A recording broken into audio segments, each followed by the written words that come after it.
Hi kids, hope you have gone through the episode on the phenomena of dispersion because today we are going to do how rainbows are formed, one of the most beautiful phenomena which we have in nature, that is formation of a rainbow, right? So let us see how it is formed, and the formation of rainbow is entirely dependent upon the phenomena of dispersion. Let's see now. Okay, so just tell me, normally, when do we see a rainbow? Right?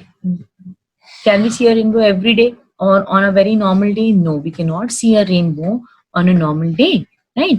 Basically, rainbow occurs after a rain shower. After a rain shower, when we have sunlight, okay, just after a rain shower, when sun rises, or it comes in the atmosphere, at certain times we are able to see the rainbows. Now, what exactly happens when sun and the rain shower together? When these things happen, then only we are able to see the rainbow. Let's see now. Normally, when the rains are there, right after a rain shower, these small water droplets are there in the atmosphere. A large number of water droplets are there in the atmosphere, right? So now these water droplets, if you see, these are the water droplets which are there in the atmosphere. These small water droplets, they act as prisms, right? Yes, we studied dispersion, and we know during dispersion of light what was happening when a ray of white light went through the prism. It dispersed into its seven component colors. Yes, the same phenomena is taking place. So these water droplets which are there in the atmosphere, they act as prism. So when this white light, when this ray of white light enters the prism or enters the water droplets, these water droplets, because they enter the water droplets, these water droplets will act as small prisms, and hence dispersion of white light will take place. As dispersion is taking place, we are getting these band of seven colors, that is the spectrum of colors, and hence we get to see this beautiful seven colored rainbow, right? So let's go into the detailed process of this.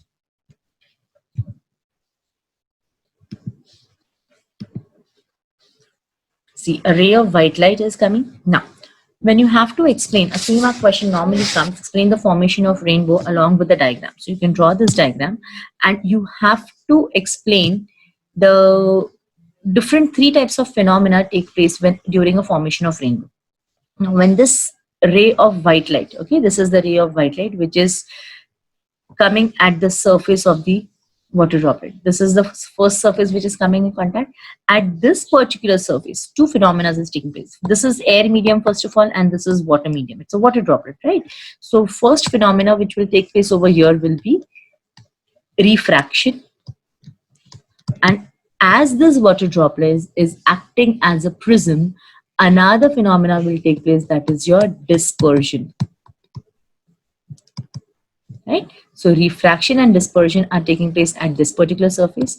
Now it goes and hits this surface of the water droplet. So normally we know that in the prism these ray of light should have got like this, but it does not. It gets reflected. Okay, if you can see over here, these rays are getting reflected at this side. Now why are they getting reflected? Now this phenomena is called as total internal reflection. I am going to deal with total internal reflection in the next episode, right? Just after this. Internal reflection, again another very interesting phenomena of light. For now, just understand, whatever rays of light which are coming over here, they get totally internally reflected and they come to this surface. Okay, why do they get internally reflected? We are going to see in the next episode, right? So the third phenomena which is going to take place at this particular surface is TIR. We normally call it as TIR, that is total internal reflection. And at this surface, again, it is going from a denser medium to a rarer medium. So again, refraction will take place, right? So these three phenomena are taking place over here. Number one, dispersion, refraction. Over here, total internal reflection, right? And over here, again, refraction, because the medium is changing. So these three phenomena normally take place during the formation of rainbow, right? So see, This is the ray of light from the sun. It is coming over here. Refraction is taking place. When it goes into the water droplet, dispersion takes place.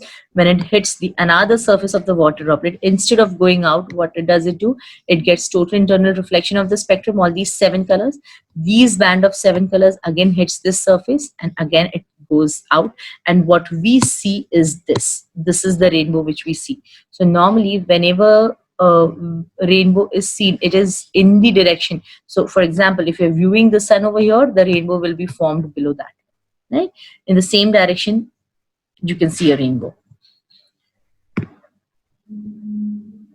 So now if you want to explain it theoretically, point by point, so normally you have to add these points. When does a rainbow occur, or when does it form? Normally it occurs after a rain shower. The process of formation of rainbow involves a combined effect of dispersion, refraction, and total internal reflection inside the tiny water droplet. Right? Now it is always formed opposite to the direction of the sun, because rays of light should come. Otherwise, if the sun is over here and the rainbow is forming on the same side, how will the rays come, right? So it is always formed in the opposite direction of the sun. Water droplets present in the atmosphere, they act as prism. Yes. Now, if this is the water droplet which is acting as prism, the ray of light will go at this surface. What is happening? Dispersion, refraction, both of them are happening. So it gets split into its 7 basic colors at this particular surface. Total internal reflection will take place. So these band of 7 colors will get internally reflected, and they will again go and get dispersed. So this is your, again, refraction is taking place. So they refract and disperse the incident sunlight.